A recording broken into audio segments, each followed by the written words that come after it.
Monday's Just Baseball show, July 31st or August. I think July 31st. There are 31 days in July.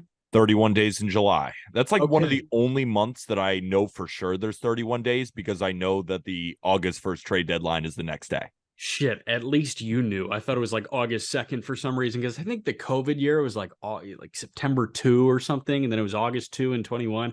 I don't know. Jack, Peter, Just Baseball show is presented by BetMGM. We're talking trades. We're literally going to go through the trades that happened over the weekend. We already talked about the Giolito one. We talked about the Fart Noise Rosario for Fart Noise Syndergaard deal between Cleveland and the Dodgers.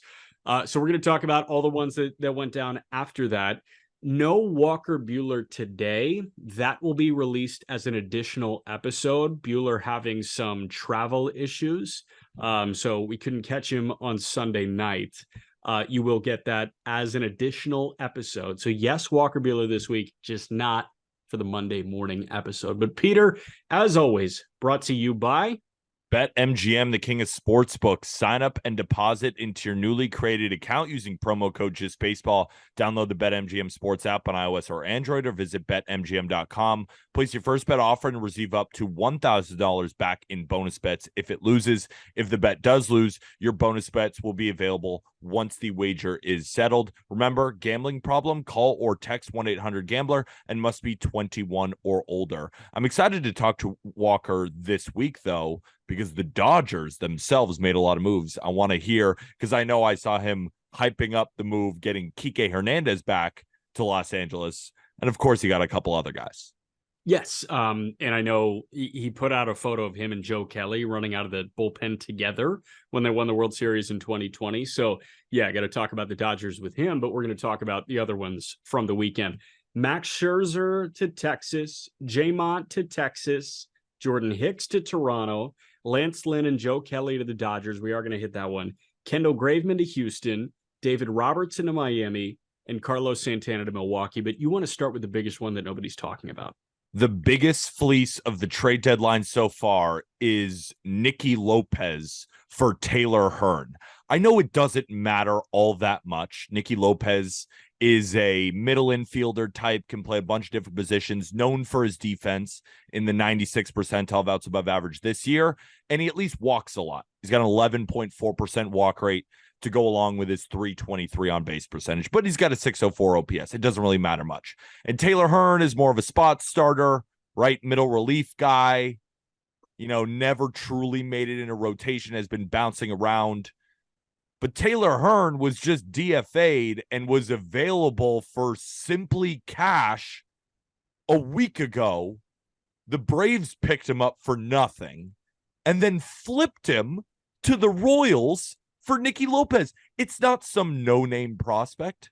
This is a big leaguer. This is a guy who can help the Braves, give Orlando Arcia an off day, give Ozzie Albies an off day, and at least get on base at a not horrific clip. This was an absolute fleece, a typical Alex Anthopoulos masterclass. I got fired up because I was like, are the Royals stupid? Unfortunately, I don't want to use that word because they're smarter than I am, but I wouldn't have made that trade. Royals, what are we doing? It's not going to matter much. The impact is minimal, but you lost a trade. I mean, no doubt about it. It was a simple fleece. So does Nicky Lopez have a roster spot is my thing. I don't know. And you say big leaguer. I say, are we sure? WRC plus last year. You mentioned the walk rate. He didn't walk at all last year. WRC plus last year was 57. That was last year. This is a new Nicky Lopez. Okay, yeah, new Nicky Lopez. You mentioned walking 11% of the time. You would think that would bump the WRC plus, right? Okay. Nope, 72 WRC plus. He's making improvements. That's what AA sees. He's an all-world defender. You think that would bump the WAR. What do you think his WAR is? Probably 3, 4. You think, honest guess, what do you think he is WAR-wise right now? He's played 67 games. 0.5. Yeah, 0.6. He's one of the better defenders in the middle infield in baseball, and he has a 0.6 WAR. Bring up Taylor Hearn's WAR. That's hard to do. Hearn's is worse. No, you know what? I am willing. Atlanta. I am willing to just have a silent moment on this podcast so you could click into that little iPad of yours and look up Taylor Hearn's WAR. Because about one WAR, and I was reading an article in The Athletic, and we're going to talk about the Scherzer stuff, about how much WAR is equaled out to. So it used to be $8 million. Now it's closer to $9 or $10 million per year. So if Nicky Lopez over the rest of the season can accumulate 0.4 WAR, which is saying a lot for Nicky Lopez, but if he could be close, he's worth about $8 million. What is Taylor Hearn worth this year, Jack McMullen?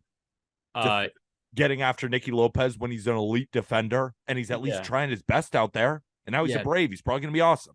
Taylor Hearn owes the teams he's played for about $100,000. Okay, so what are we talking about here? He's got a negative. Taylor Hearn was available for cash a week ago. The Braves picked him up for nothing and then flipped him for a guy who has 0.6 WAR. I bet there are some shitty major leaguers right now who are supposed to be good who have a 0.6 WAR. Now it's my turn to load up the stats. We are off to a terrible start if we're spending this much time on Nicky Lopez for Taylor Hearn. Yeah, but we got to finish the point at least. I'm looking up WAR totals. God, this is totally a bit. No, it isn't. I mean, this is a real thing that happened in Major League Baseball. We're going to jump to the big one next, which is Taylor Hearn's former employer picking up a future first ballot Hall of Famer. But do you have the 0.6 F4, guys? No, it's on. I got to go back some pages. I'll be honest with you. Okay, so all right, Nicky Lopez has double the WAR of Vladimir Guerrero Jr. this year. All right, that's a glitch in the system. Okay, but that is a fact. He has been better than DJ LeMahieu, than Spencer Torkelson, than Andrew Vaughn, than Jake Cronenworth, Starling Marte, Josh Bell. How about Kyle Schwarber being negative 0.3 WAR? Yeah, which is nuts. I mean, he's been more valuable to the Royals this year than MJ Melendez has. And this right here is why we don't play the game on Fangraphs. I'm just saying. He's got a 323 on base percentage. He is an elite defender. He can help out the Braves. You say 323 OBP like it's a good thing. I mean, it's not a good thing. Not bad. Not a good thing. It's not bad. 323. I'll take 323. It's not average. I think that's above average. 320 OBP. I don't think that's average. Ty France is a 320 OBP. You think Ty France is good? Ty France is pretty good. Actually, he's been terrible this year, but yeah, he's a pretty good player. League. Oh shit. All right. League average OBP 320. So Nicky Lopez slightly above average. Why didn't you learn some ball before you come at me about the OBP shit? Hey, he's respectfully, he's an above average. Respectfully, shut the fuck up. Let's talk about He's an above average on base guy and an elite defender that they just got for Taylor Hearn, who they picked up a week ago. End of conversation. I'm trying to be a good coworker. Shut the fuck up. Max Scherzer to Texas. Scherzer and $22.5 million to Texas for Luis Angel Acuna. Ronald's younger brother is now a New York Met. You think they did it for the bit? I know Nicky Lopez is a bit now, but do you think the Mets went and got Acuna's brother for a bit? No, I think they got Luis Angel Acuna because he's an incredibly good prospect. And so John Heyman tweeted out the deal, and I said immediately, because we were talking on the Just Baseball show about how is Chris Young really going to be the guy to trade Ronald Acuna Jr.'s younger brother when he has 42 steals and 47 attempts, and he's hitting over 300, and he's can play multiple positions, and he doesn't quite impact the ball right. He's got a slugging percentage in the 430-ish range, but he's still super young and he's filling out, and he projects, at least the Mets and Billy Epler said, they think Luis Angel Acuna is close, which I thought was very interesting. Yeah, I mean, he's a 120 WRC plus guy in double, and he's an incredibly young guy. Before we really, actually, you know what? We can dive into Acuna, and then I do want to dive into what Scherzer, the acquisition, means for Texas. Acuna, 84 games, hit 315 with an 830 OPS. You mentioned 42 for 47 in the bag department. 25 doubles. He's got 7 pumps, a sub 20% K rate, and again, that WRC plus at 121. Luis Angel Acuna, if you look anywhere, he's listed at like 5'8". He's not 5'8". Like, they get those as soon as those guys sign an IFA, and then they don't measure him again until they get to the big leagues. Literally. He's a bigger, he's not big, Wait, hold but on. he's not Albies. Before you finish that, remember when Felix Bautista was 6'4", 180? I think he was like 6'2", 180. Yeah, and he's like 6'7", Tiny. 300 pounds. How much does Bautista weigh? Oh, 175 pounds. Yeah, so that's what we're dealing with when we're talking about 5'8" guys. Yeah, but Acuna is a well put together ball player. He's probably in the 6 foot range, 6'1" range, and I mean the setup is so similar to Ronald. I get it. You grew up in the same household, like you're gonna hit the same. But I mean, you see it with the upright barrel, and it's very similar moves. They're hoping they get a subdued version of Big Bro. And I think that you are getting a subdued version of Big Bro with real staying power at short instead of a right fielder that's bought in 65% of the time. What the Mets did here is they bought prospects. They bought players the last couple of years. Now they're buying prospects. Mm-hmm. You saw that in the Eduardo Escobar deal with Anaheim, and you're seeing it here. And I thought Ryan Finkelstein did a great job kind of putting that thought into written words in an article where he mocked trades between the Mets and the Baltimore Orioles. Same idea applies here, where the Mets eat the money in order to get a better prospect return. If you had Scherzer going on a rental and you still owed him about $20 million this year, you're not getting Acuna. You're not getting a top 20 prospect in that system, but you got a top 5 prospect in that system because you ate $22.5 million of Scherzer's deal, and Scherzer guaranteed that he's opting in next year. This was a really good job by Billy Epler, and credit to Steve Cohen for being willing to eat some of that money on bad decisions in order to stock that farm, because this system, deal by deal, as they eat more money, is getting a lot better. I agree. And I'm almost willing to say that the Mets won the Max Scherzer deal because, and let me talk about Max Scherzer for a second. Yeah.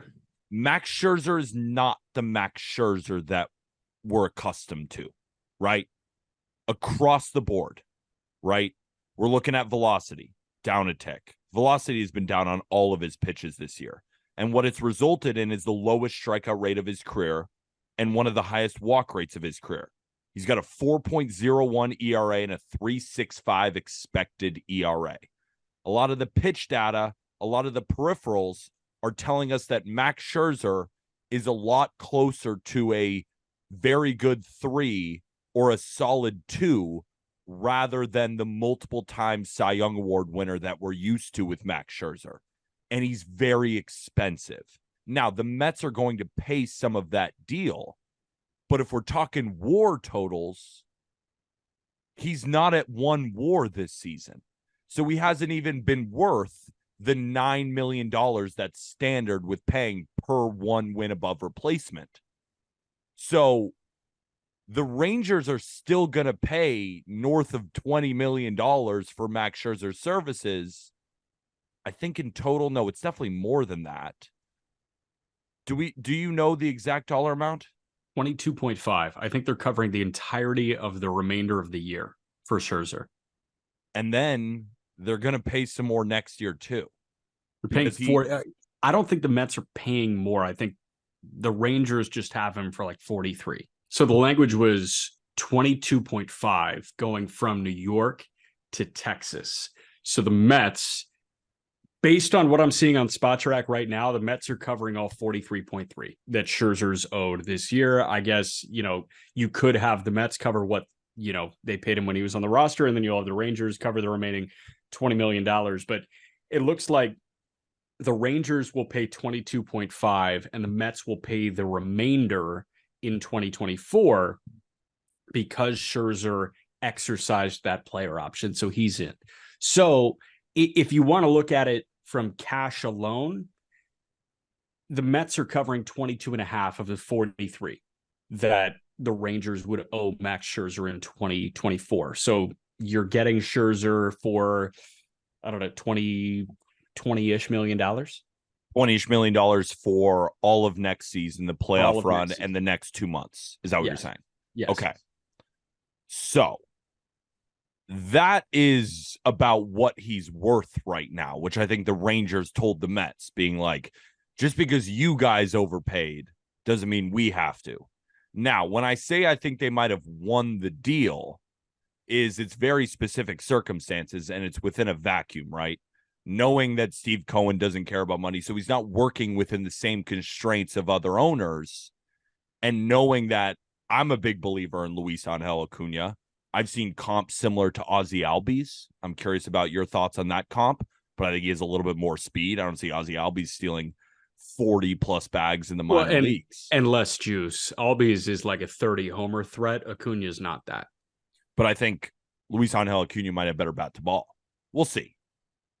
Albies has tremendous bat to ball. 260 hitter. Yeah, but I mean, bat to ball, I think K rate when I think bat to ball, like that guy's not going to get himself out. Sure. So maybe that's not the best comp. That's just what I saw, and I wanted to bring it to you. Yeah, no, I think you're looking at a guy that can be a 15 to 20 homer threat, can steal 30 to 35 bags, and can hit 280 at the major league level, which is an incredible player and a fringe all-star every single year.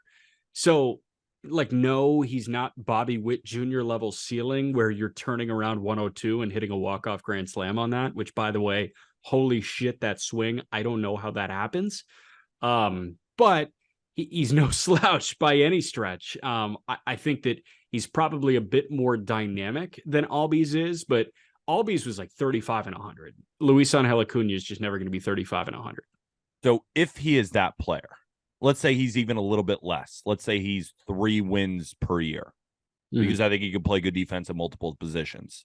Yeah, I know where you're going with this, and you know it's a lot like the Aroldis Chapman for Gleyber Torres thing, where you look at Gleyber Torres. A lot of people probably looked at Gleyber the same way that they're looking at Luis Angel Acuna right now. And you would say, oh, like in the long term, for sure, the Yankees are going to win that deal. Cubs got done what they needed to do. They won the World Series. So I think it's too early to put a grade on it. I think if Scherzer wins them a couple games in the postseason and puts them in a good position to get to the American League Championship Series, to get to the World Series and to win a World Series, then it's a job well done by Texas. No, I agree. Texas did what they had to do. They have a surplus of tons of minor leaguers, and they were in a position where they could say, yes, Luis Angel Acuna might be one of the better prospects in any other system, but for us, we're able to deal him. The point I'm trying to make is... Well, also, real quick, think about they're paying Seager for another decade. They're paying Semien for another 6 years, and Josh Young's in his rookie year. He's got 5 more years of team control after this. And then if you were to move him to center or something, you got Ezekiel Duran and Leody Taveras and Adolis, like, dude, and Evan Carter coming down the chute, and Wyatt Langford's coming. Like, there's so much. They don't need him. But what I am saying is, and the main point of why I'm saying I think maybe long term the Mets will win this deal is because I'm worried about Scherzer. This simply does not look like the same Scherzer that we are used to. So when you say, well, if he can win them a couple of playoff games, I think they're going to have to out-hit the other team, because the story of Max Scherzer last year, you could even say the year before, slowed down in the playoffs. Fatigue thing, didn't have his best stuff. And this is showing now. We're not at August yet. We're only a couple days, or we're a day behind August, but he's got 2 more months of this and then a playoff run. I'm very interested to see how his arm holds up. So the Rangers just made a big splash, right? You get Max Scherzer. It's a big name. But the Mets did really well here. Like, Mets fans, don't hang your hats. This isn't a Billy Epler disaster class. He got a great prospect. And considering that Steve Cohen seems to be totally fine shelving out the money, and they even called it not a rebuild, a repurposing, which I'm not exactly sure what that means. The more reading about it, it's like they're allocating funds to different places. They're not exactly rebuilding, which I find the language to be very interesting, but I still think the Mets did very well in the Scherzer deal. because I think they know that rebuild is a curse word and they can't call it a rebuild in New York, because if they did call it rebuild in New York, they would be burned at the stake. And I think that a lot of Mets fans are already ready to burn this front office at the stake. But yeah, I think it's like high five for Steve Cohen for being willing to eat the money to go get better prospects, and high five to Billy Epler for IDing a really solid guy. Texas kept on moving, man. Jordan Montgomery and Chris Stratton. Montgomery, obviously with St. Louis. Chris Stratton, a right-handed reliever for St. Louis. For TK Roby, Thomas Sajazi, and John King. John King, noted CNN political anchor. He is a wizard with the map. Also happens to be a left-handed pitcher that is kind of a whole bunch of nothing. This felt like a throw-in, unfortunately. No offense to John King. Thomas Sajazi, 5th-round pick in 2020. He's 21 years old. He spent the entire year in Double-A, hitting .314. He's got a 133 WRC plus. He hit over 300 last year, 15 homers last year, 15 more homers this year. And then they went and got TK Roby. And Roby, while the ERA may not be that inviting, you got to know that you're getting some crazy stuff from TK Roby. You're getting an electric fastball, mid-90s, 94 to 96. He's a true overhand guy. And with how vertical he attacks, with how upright he attacks, fastball carries like crazy. And he's got a curveball instead of a slider that is very vertical. It's 12-6-ish, but it's tighter than most loopy 12-6 curveballs. So this is a guy, think about the attack that Karinchak had, like good version of Karinchak. Obviously, he's not this level, but TK Roby is a starting pitcher that kind of comes from that angle, where he's got that vertical hammer curveball and he's got a fastball that plays well top of the zone. This was a really good return for St. Louis, but Texas got their guys in J-Mont and Stratton. It's funny. Would I rather have Jordan Montgomery moving forward this season or Max Scherzer? And my answer might be Jordan Montgomery. Jordan Montgomery, when you go on the Google machine and you search up solid, that's what you get with Jordan Montgomery. 3 straight years, 3.83 ERA, 3.48 ERA, and he's got a 3.42 ERA this year. His stats are never going to jump off the table. His peripherals are never going to scream, wow, this guy is going to keep getting better and better. But he does a couple of things very well. He throws a lot of strikes. He limits hard contact, below average hard hit rate throughout really his entire career. Has always been in the 60th percentile or above, and he keeps the ball on the ground. So you know what you're going to get from Jordan Montgomery. He is a quality start waiting to happen. And that's why I love Jordan Montgomery so much, right? When they traded him from St. Louis, or from the Yankees to St. Louis in the Harrison Bader deal, like that was a big price tag, and it's a big price tag for a reason. There is another reason why the return was so good too, right? I know they're getting Chris Stratton, who can potentially be like a 6th inning guy, 5th inning guy for them, but the real big fish is Jordan Montgomery. I know he's going to be a free agent after the season, which makes the return that much bigger, right? Yeah. The fact that they got that much for basically a rental pitcher, I think goes to show you what the market thought of Jordan Montgomery as a guy who you can lay your head on the pillow at night. And I always say this a lot, but I say it about a few guys. And Jordan Montgomery fits the bill. Max Scherzer doesn't. Max Scherzer doesn't. You're driving a knife into my chest every time you say that, because while the ERA looks better for Montgomery, and Montgomery has been way more reliable than Scherzer has this year, you get to October, you want to hand the ball to J-Mont or Max Scherzer? It's just I've seen what Max Scherzer's arm becomes at the end of seasons, and I don't know if I want to fully get involved in that. Yeah, but I want a Hall of Famer and one of the craziest fucking competitors on the face of the earth. Yeah, and that sounds great, but I'm sure we wanted him last year, and then look at him, and then he's already doing that this year. I totally understand what you're saying, though. It's Max Scherzer. If he has his stuff, if his arm feels good on that day, he's going to do Max Scherzer things and dominate.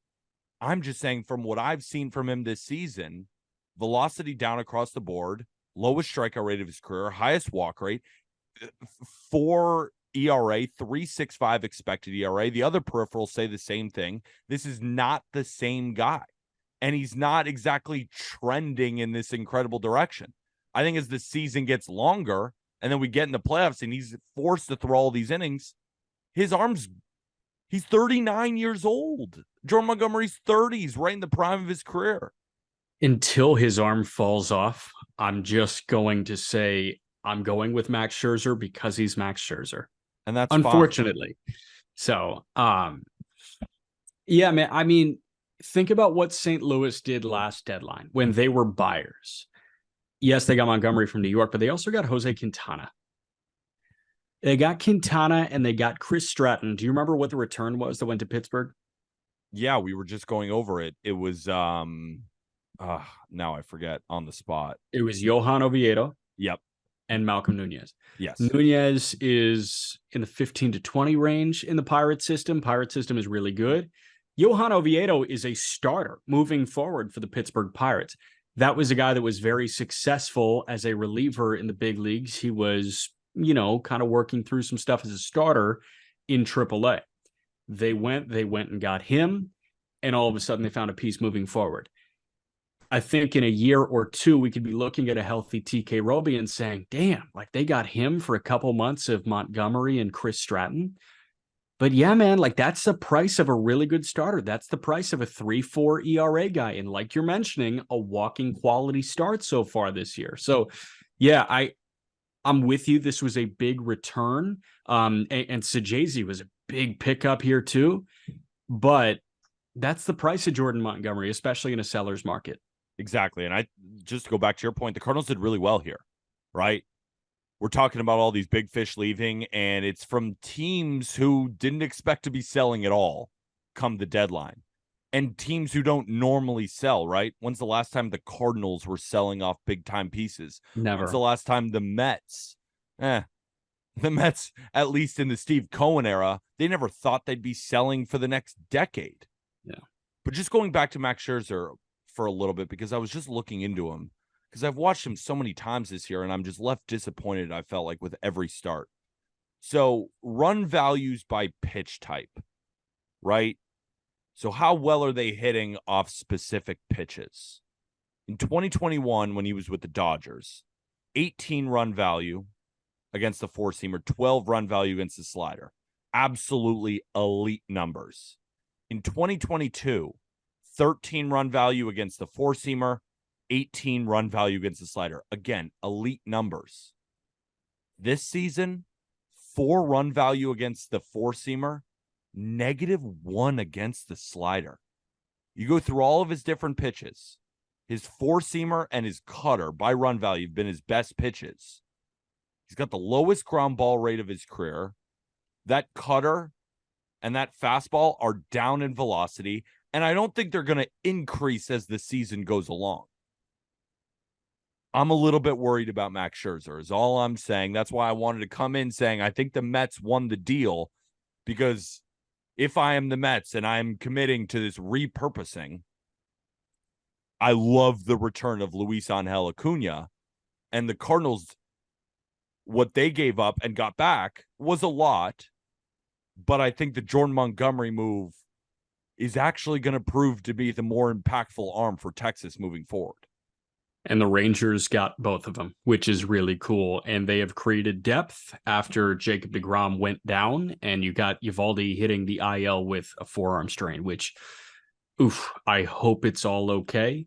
But the fact that you just lengthen that rotation, and even with Eovaldi, if he's out for the next month, if you run out during the month of August, Scherzer, Montgomery, Dunning, John Gray, Martin Perez, you can survive.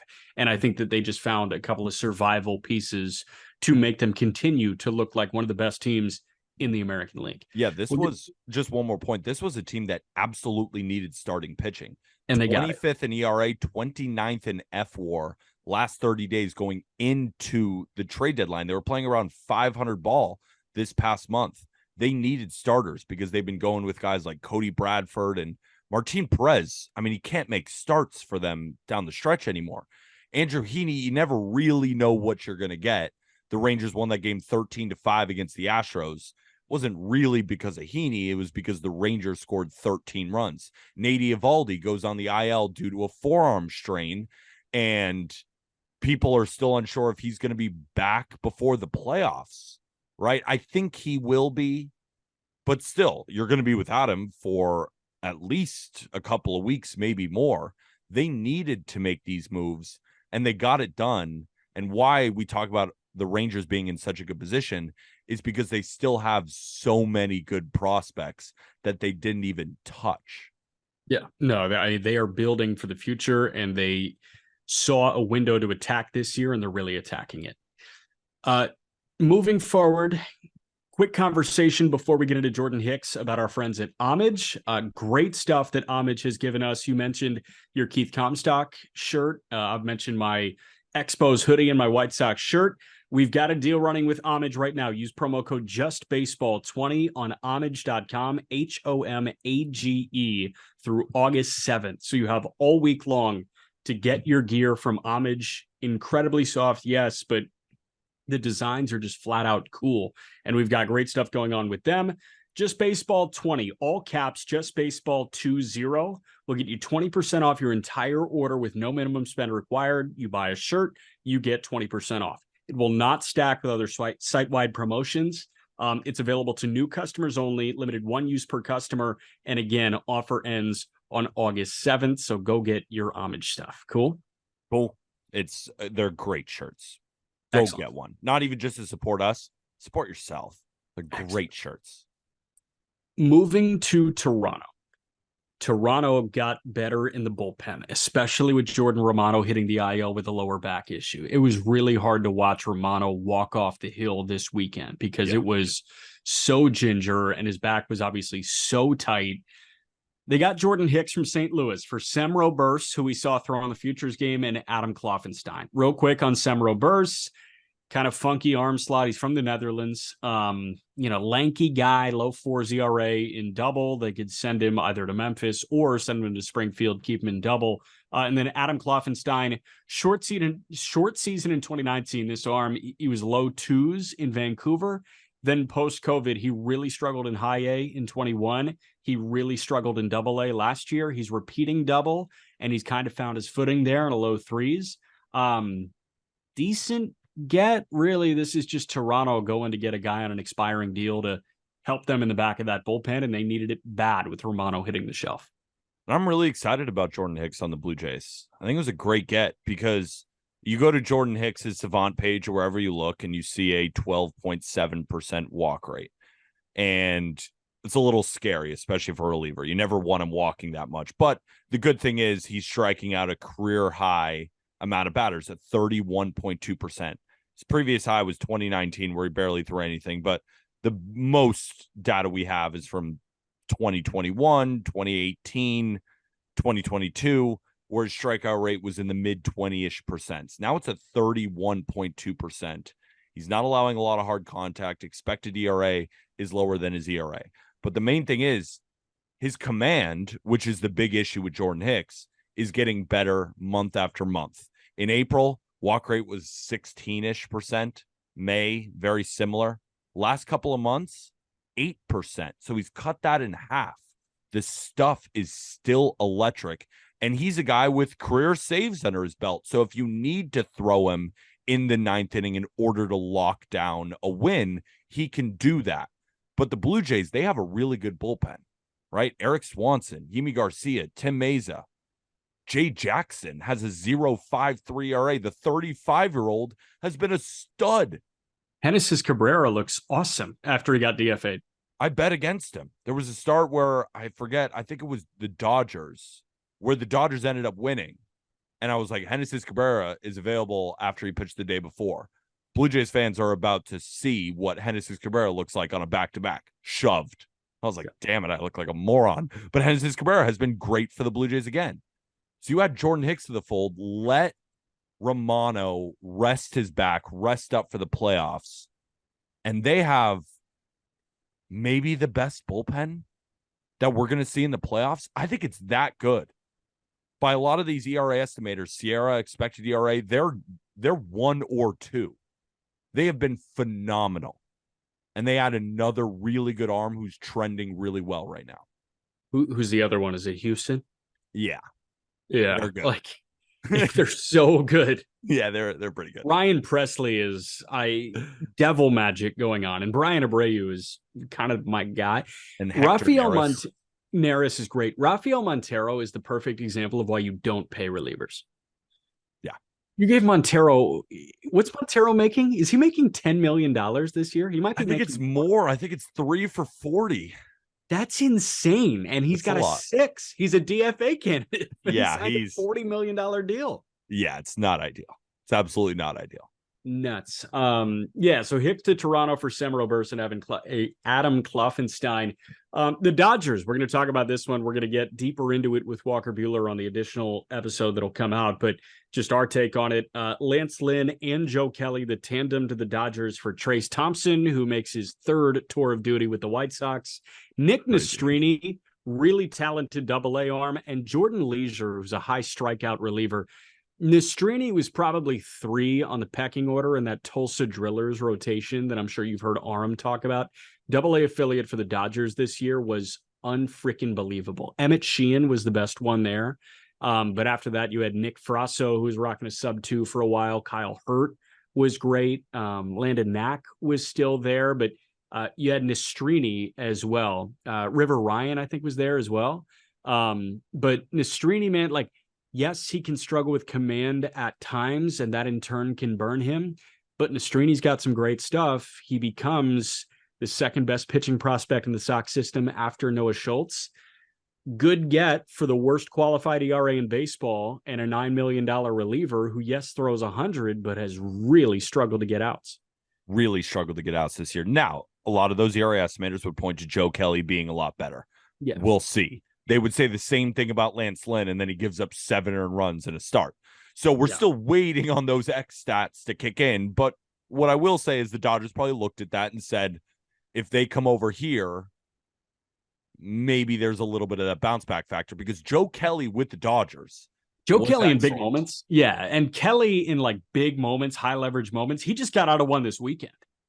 He can turn it up. So maybe that's what they're looking at. It just seems like they got Lance Lynn to just fill innings. Yeah. Right? All we need from you is 6 innings, 4 earned runs, and we're going to hope our offense comes to play, because they've been bit by the injury bug. You could make the argument that Bobby Miller has been their best pitcher this season. I mean, you would say Clayton Kershaw, but of course he's on the shelf right now. Yeah. And we still don't know exactly his timetable to return. They need pitching. They got Lynn, who was going to eat innings, and there's some upside there based on the numbers. And the same thing goes with Joe Kelly. But I wouldn't exactly want Lance Lynn or Joe Kelly on my team. Let's be honest. All of those guys on the shelf are going to magically respawn in the Dodger rotation by October 1. Like, Kershaw is going to be in the rotation. Fucking Walker Buehler is going to be in the rotation. Like, we know all those guys are going to be throwing in October. Like, that's just how the Dodgers work. I literally think they got Lance Lynn to fill innings until then, because I don't think he makes their postseason rotation. Well, and here's the other thing. He might not make the postseason roster. Yeah. No, I agree. Here's the other thing, too. Who's going to catch him? Like, the Diamondbacks are not playing good baseball right now. Are the Giants going to catch him? Sliding. No. I mean, they won a series against the Red Sox this past weekend, but Giants fans, come on. It's not like you played well. I watched the series. Come on. It was a bunch of garbage. Think internally. Like, is there anybody that's going to contend with the LA Dodgers in the NL? That's why they got Lance Lynn to fill innings, because all they need, just keep us in the game. He can do that, maybe. I don't even know if he can. I think he can. Yeah, Trace is fun, but Nastrini was the headliner, and Nastrini can be a part of the big league rotation. But as a White Sox fan, are you happy? Yeah, I think Rick Hahn is doing a really good job. Yeah, I do. Obviously, he hasn't done a great job over the last several seasons. And yeah, I mean, they've been hit harder by the injury thing than like anybody over the last several years. So we want to make fun of them, and I'm totally for making fun of them. But it's really hard when you know that Eloy Jimenez can hit 40 homers, but he just doesn't play enough to put himself in the position to possibly do it if he was good. And nobody will even take Tim Anderson. I don't think they thought that Tim Anderson would probably be the league's worst player. How could you? You think Andrew Vaughn's going to take the next step up? You hope Moncada just I don't fault them one bit for anything they've done. It's been an injury issue, and they had a bunch of, it seems, clashing personalities, and there was just never cohesion. You can blame him for never actually finding a manager. Yeah, I could absolutely do that, but I'm going to give him credit for having a really good seller's deadline so far, and there are more pieces to sell. Another one is Kendall Graveman, who the White Sox just gave to Houston to continue to fortify that bullpen, and Graveman was kind of a breath of fresh air for the White Sox because he was consistently solid. They got Corey Lee in return. Corey Lee, former first-round catcher out of Cal Berkeley, had a ton of prospect intrigue right away and just hasn't figured it out in the upper levels of the minor leagues. Corey Lee can catch if they figure out a trade partner for Yasmani Grandal. Like, you'll probably see Corey Lee catch the majority of games down the stretch if Grandal's off the roster. But this was, hey, let's go get Corey Lee. I think you can flip Lee for a pitcher this offseason. Team needs a catcher. Team needs a backup catcher. Here's Corey Lee. Give me 2 relievers. I think it's that kind of thing. So it's almost an IOU. For White Sox fans, did they kind of trade Kendall Graveman for a young Reese McGuire? Yeah. Yeah. Yes. Pretty much. Okay. I mean, okay. Like, maybe a little Get fired up, White Sox fan. Prospect intrigue. Like, he'll net you more than Jake Diekman, I think. Okay. We're adding. We're adding. Cool. Yeah, I mean, Kendall Graveman's going to make an already great Astros pen even better. But the Astros, I mean, you're seeing what Texas is doing. You have to go get Eduardo Rodriguez. You have to add starting pitching. The Rangers and the Astros both needed starting pitching. Whatever you want to say about Max Scherzer, and I've already said it, it's still Max Scherzer. Jordan Montgomery, I love Jordan Montgomery. They haven't added anybody. And we're seeing what the Rays just did to Brandon Bielak. I mean, come on, let's be real here. Right now, I think Astros fans are confident in one guy, and that's Framber Valdez, who hasn't exactly been pitching amazing either lately. And over the full season, he's been awesome. Yeah, but there's a little bit of warning signs there. Christian Javier's not been the same guy, even though 6 innings, 3 runs. We were like happy about that. No, it's gopher balls out the ass for Javier. Yeah. This is Christian Javier. This is what Astros GM Dana Brown said on the pregame show on the radio side ahead of Sunday's game. Quote, "We would like to do a couple of more things if we could, if it makes sense price tag wise. I really wouldn't want to give up the farm because we still have to have sustainable winning here. If there's a deal that makes sense, maybe improving the back end of our bullpen a little bit more, ... Our guys are a little taxed. We've had some starters that went down, so if we can improve in that area, that would be outstanding. Right now, we're not in the market for a starter, but if something becomes available that makes sense, we may jump on it." What that tells me, A, it could just be total smoke, and I think it probably is because he's on a pregame radio show and he's not going to lay out the master plan. But what that tells me is they were in on controllable starters. That market got a little crazy and a little expensive, and they don't need the rental market because Urquidy is coming back, it sounds like, next week, maybe end of this week. Ugh. Does that do anything for you? No. Not really. But Hunter Brown looks like the goods, man. Yeah. It hasn't been great, though. It's been good. He just puts, and I know the Rays are struggling, but he threw into the 7th, and I mean, the Rays were shut out through 6. Like, yeah. No, he's good. But is he starting game 2? Right now, probably, and Javier starting game 3. Like, you're not phasing Javier out of the postseason rotation. No, you're not going to do it. No, you're not. But you do need another starting pitcher, I think. That's what I'm saying. The Rangers just added Max Scherzer and Jordan Montgomery. They can hit with you. They defend better than you. They added Aroldis Chapman. They're probably going to add more. Chris Young's a madman, and I love it. Like, when I say, oh, like, maybe he lost, he doesn't give a fuck. Luis Angel Acuna can go. He's getting Max Scherzer. We're winning right now. We have Corey Seager. We have Marcus Semien. Everybody is firing on all cylinders. This is the window. We're going right now.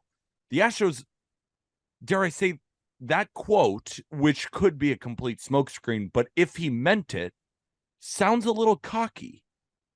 We've been here before. We could beat them. We beat them when we play them. Sounds a little cocky to me. I didn't get cocky. I got conservative. Maybe. Sounds a little cocky to me. We don't need a starter. We got our Urquidy coming back in a week. Are you kidding? Yeah. And maybe they are that good. But I'm saying if they don't make a big move for a starter, they're going to feel it in the playoffs. They are. Especially if Eovaldi's healthy, they're going to feel it. Aside from Erod, who are the other options? There's your option. Go get him. Can you propose some alternate plans? Like, I thought Cease made a ton of sense. Well, the Yankees are getting destroyed on Sunday Night Baseball. Can I interest them in Luis Severino? No. They would never do that in a million years. I don't know, but the Yankees need to sell. How about Clark Schmidt? Sure. Yeah. Give me Clark Schmidt. Is Clark Schmidt a good game? Clark Schmidt's been like the second best pitcher on the Yankees this season. Yeah, well, because Rodon hasn't been available. Yeah, Rodon looked good in his last start. Yeah. The other options they could potentially get. No, it's thin.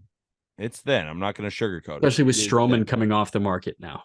If Belly's off the market, Stroman's off the market. I mean, I wonder what the Giants are going to do. Like, do they need Alex Wood? I think so, because they're in this NL wildcard chase. With how good the American League wildcard chase is, the National League wildcard chase sucks. It's kind of boring. Well, it's not boring because all these teams are right in it with each other. But they all love shooting themselves in the foot. I know they all got their problems. It's like we're watching this highly competitive baseball. And it's just, do any of you guys want to win? Like the Phillies are actively trying to lose to the Pirates. So the Marlins want to win every game 1-0 from here on out. They in turn got better at that by getting David Robertson for Ronald Hernandez and Marco Vargas. Two DSL guys. I think Marco Vargas has made his way to the complex. I know Arm really likes Marco Vargas, so could have been a Mets fleece here. It might have been an overpay, but Miami just got David Robertson and Jorge Lopez in the span of a week to work with Scott, Puck, if Puck regains his form. Like, that's a really solid back of the bullpen. It is really solid. Brazoban in there too. Yeah, I mean, that's a really good five because Robertson, I would have him closing games over AJ Puck right now. Yeah. Right? Puck has been really, really up and down this season. Started out great, has really hit a slide. He has its moments recently, but still, it just hasn't looked like the same guy. But you know what? I really want to commend Steve Cohen, right? I think people in his position, ton of money, you made all these promises, would feed into the ego a little bit and say, no, we're not selling. We can still make it. This team is still good. And I was reading something in Athletic. They made a really good point. It was from a book written about Steve Cohen. What Steve Cohen was really good at in the financial markets was cutting his losses, not letting emotion get involved in his trades. When his stock is going bad, he sells it, right? He's not an ego guy. He's not like, no, this will continue. I knew it at the beginning. Same thing he's doing here with the Mets. He saw the writing on the wall. He saw it, and he said, it's time to go. It's time to sell. And Verlander might be on the move. Pete Alonso might be on the move. I'm hearing that. No way. He's got a year left on his contract. Where'd you see that? Right in the same article that I was reading about Verlander on The Athletic. No way. No chance. If they move Pete Alonso, Rome has fallen. I agree, and maybe it has fallen. You should have heard the post-game interviews when they were talking to Mets guys about the Scherzer deal. Every single person in the locker room, the same word came up: shocked. They may make some more shocking moves. Are they planning on re-signing Pete Alonso for a crazy big deal? They or better. Do they want to cash in on a big prospect haul? No, they better. Pete Alonso has been not good for them this year. Objectively, Pete Alonso's hitting like 210. Pete Alonso is a New York Met moving forward. I don't care what anybody says. And I'm just saying that's being floated. And all I'm saying is I wouldn't be surprised. Were we ever talking about that Max Scherzer was going to be on the move before he got traded? That didn't come up in our rumor mill. Okay. And they traded him. Bad year for Pete Alonso, yeah? No, what am I saying? No. You think that I think Pete Alonso's bad? No. You said he's not playing well for the Mets right now. You said he's hitting 210. Exactly. He's hitting 217, but he's got an 820 OPS, which is 50 points lower than his career average, but that's a 124 OPS plus. He still has 30 homers and 73 driven in. If this is what a bad year looks like for Pete Alonso, I'm handing him $200 million. You might, and they might want to trade him. I will. I'll call Steve Cohen. Somebody get me his number. I'll say, you fucking moron. If you trade Pete Alonso, that's a problem. It might be a problem. I'm just delivering mail. I'm the postman. You can react to the mail as much as you like. I'm shooting the messenger. I'm literally shooting the messenger. Which is fair. I would not trade Pete Alonso. Putting that out there right now. I would not trade Pete Alonso. I'm just saying, if Steve Cohen's mind is set on getting back as many prospects as humanly possible, Alonso's the guy to move if that's the case. He sees the team. He was like, I'm going to deliver a World Series in 5 years. And the guys on the field are not performing up to that. He may say, I'm not emotionally attached to any of you. If I can get big-time prospects, I'm going to get big-time prospects. I kind of wish the Yankees would do that. Sometimes they need to look at the team and be like, the guys on the field, this does not work. Maybe Pete Alonso in his own self is a great player, but maybe him in the lineup isn't going to work for us long-term. And maybe they send him out for an enormous package. They get back tons of prospects and then go right back up again, right? They have Mark Vientos. I'm just trying to rationalize why that rumor would be in there. No. And I get it. Would I do it? Absolutely not. Do I get it? I do get it. I don't get it. You clamor for guys like Pete Alonso. Do you know how hard it is to find a first base, a guy in your lineup that is penciled in for 30 to 40 pumps and 100 driven in every year? Oh, it's really How many hard. of those guys do we have in baseball right now? We've got Aaron Judge. We've got Matt Olson. Olson's in that conversation. You've got Rafi Devers. Vladdy. I mean, we could go through each individual. We're going to be here all day. There are more than you might expect. Are there? I don't think there are 10. 30 and 100? 30 and 100, like every year. Every year? No, the consistency of Pete Alonso is what makes him so incredible. Pete Alonso has played 5 big league seasons. His 162 game average is 46 homers and 117 driven in. You cannot trade him. You can trade Juan Soto if you're the Nationals because you're going absolutely nowhere.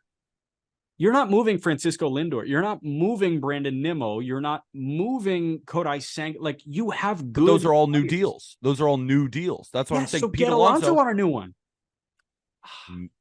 I agree with you. I got worked up. I agree with you. No, don't be sorry. I love when you get worked up. I get fired up too. I get fired up 3 or 4 times an episode. Yeah. You get fired up once a month. What I'm saying is, I understand if Steve Cohen is looking at this team and saying, I am not emotionally attached to any of you. This is a numbers game. The numbers aren't adding up. If we can get an enormous package for Pete Alonso, I would listen. That's why I think his name is in the rumor mill. And also his contract is up soon. If you're and they haven't extended him. Yeah, they I know. haven't. Why not? I know. But they extend him after last season. It might be the Freddie Freeman conversation. Like, hey, everybody got burned on the Freddie Freeman thing. Everybody. But I don't need to get out in front of this one because I think if Steve Cohen says I'm not emotionally attached to any one of you, it's like the SpongeBob scene where Mr. Krabs tells everybody to get out when they're shooting the commercial. And then the clown starts walking away and he says, no, not you, you stay. If Steve Cohen said, you all can get out of my face, I don't have any feelings of fandom towards any one of you, and Pete Alonso starts walking away, he's going to point to Pete Alonso and be like, not you, you stay. The thing is, Steve Cohen is a Mets fan on top of being the owner of the Mets. And I'm sure Mets fans are saying, get everybody out. So he might Alonso. Except Alonso. I know, but he might have a little bit of that feeling where he's like, I hate you all. Could have a little bit of that. Gross. So just don't be over the moon shocked if it happens. Do I think it's going to happen? No. I'm going to be. I'm going to like piss my pants level shocked. We're going to talk. Cohen's a numbers guy. He might see something and just be He's like, also a we're fucking Mets starting fan. over. You make He's a nice also a point. Mets He's fan. also a Mets fan. He's a Mets fan. Those guys are crazy. They're all my best friends. Mets fans. They're nuts, and I love them. Ask Cohen if he would trade Beal. Probably would. Right now, No, he he probably wouldn't. would. No, he wouldn't. All right, we are going to wrap with the first base market, but first, quick word about our friends at Alt. New deal here. The baseball card market heating up at the second half of the season. Only place to search for cards is alt.xyz, alt.xyz. Alt is the only platform that allows you to search all the major marketplaces and eBay at one time. Just download the free Alt app, type a player or card into the search bar, and Alt will return every graded card available for sale. Even better, you can save your search. You can be notified every time that card is available. You'll never use another app for researching and buying baseball cards ever again. Alt's pretty much one-stop shopping for cards, just like we strive to be one-stop shopping for baseball coverage. Perfect. Go check out Alt. Just do it. It's in the episode description. Let's end with Carlos Santana going to Milwaukee, the least sexy deal that we've talked about, except Nicky Lopez for Taylor Hearn, and I already got worked up about that. Carlos Santana goes from Pittsburgh to Milwaukee for Johnny Severino, who had a solid DSL showing, is at the complex, and has been performing well. He's a complex guy. He signed for over $1 million with the Brewers last year in international free agency. Big ticket IFA guy that performed well in the DSL and at the complex. Nothing else to say on Johnny Severino. Tellez is out. They found their Rowdy Tellez replacement. And Carlos Santana, while he isn't the Carlos Santana that he was when he was 29, 30 years old, he's still a really good leader in a clubhouse. Yeah, had a good series against the Braves. Homered off AJ Smith-Shawver. He's hitting third in the Brewers lineup. Andrew Monasterio was hitting fifth. Yeah. This is the leader of the National League Central. I mean, can we be better? Can we be better? Can we be better? No. I mean, the Brewers, they still have a good team, but we're making fun of the less than ideal sex appeal of Carlos Santana's name.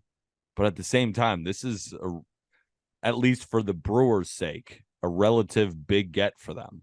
He's going to hit. He's going to get on base. He's going to lengthen their lineup. I mean, the only guy, Willy Adames has been so bad. It's just Yelich I'm afraid of. And when Carlos Santana walks to the plate, it's at least like, oh, okay. We got to worry about Contreras. This. Yeah, he's been good. He's in a lot of singles. Yeah, I fuck with singles. Yeah, I mean, singles, they get on base, I guess. You like Luis Ariz? I like Luis Ariz. I love Luis Ariz, but William Contreras isn't hitting 370. Fair. Yeah, so it's a deal. Got. It's a deal. That's just baseball show. We're going to be, obviously, like, whenever these trades go down, we're going to be talking about them. Chances are Arm and I have more trades to talk about tomorrow, and then all three of us. Here's the deal for Wednesday before we say goodbye. Wednesday, we're going to do a deadline live show on Tuesday afternoon. Go to our YouTube and watch it there. It'll also be on Twitter. And I think Twitch too. We're going to do Twitch as well. It's just live streaming on all of our platforms. All platforms. So we're going to do a deadline live show from 5 to 6 with the deadline at 6 on Tuesday evening. Wednesday's show is going to be the audio form of that live show. But a reminder, you will have an additional episode this week with our conversation with Walker Buehler talking about what the Dodgers have done so far at the trade deadline. So that's what we got going on. That's what we got going on. And if you want to support the Just Baseball Show, make sure to leave a 5-star review, whether that be on Apple Podcasts or Spotify. Remember, all the links to our new sponsors, whether that be Homage, code JustBaseball20 at checkout for 20% off all their great clothing. And of course, go for all of our card collectors, go check out Alt. That is in the episode description as well. And then, of course, we are brought to you by BetMGM, promo code JustBaseball for all those great bonus bets. And if you want to get yourself some Just Baseball merch, we still got it in the store. Getting a lot of good feedback. A lot of people tagging us in photos on social media when they're at a game. They're rocking the rope hat. They're rocking a polo. They're rocking a t-shirt. Really appreciate that. Again, for all the support there, you can find the merch link in the episode description. That's Jack. I'm Peter. With that, thank you, everybody.